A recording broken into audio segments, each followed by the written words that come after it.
Welcome! In this video we will be looking at the quadruple treble crochet stitch. This is a super long stitch which creates an open fabric and is generally used in lace work. Okay, so let's learn the stitch. Wrap the yarn around your hook 4 times and insert it into your next stitch. Yarn over and pull it back through. Yarn over and pull through 2 loops. Yarn over and pull through the next 2 loops.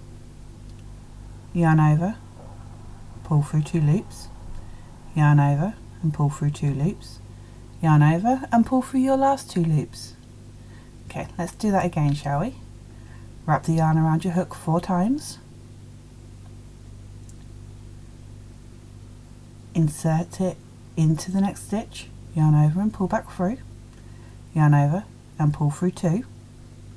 Yarn over, pull through 2. Yarn over, pull through 2.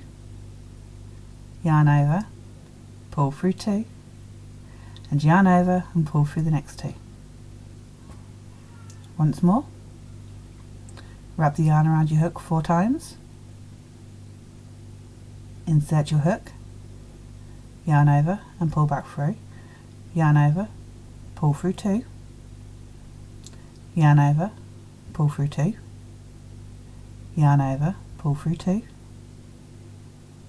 Yarn over, pull through 2. Yarn over and pull through your last 2. Now for some technical jargon. When we take a close-up look at the stitches, they are easy to identify and count. I have circled one for you. In a written pattern, the stitch could be written as quad TR, but check your pattern abbreviations. In a charted pattern, the stitch is shown as an elongated T with 4 dashes through it, but once again, check your pattern's key. For the turning chain for this stitch, you need to make a chain of 6, but you could trim that down to 5 if you're using a bulky yarn to make a neater edge.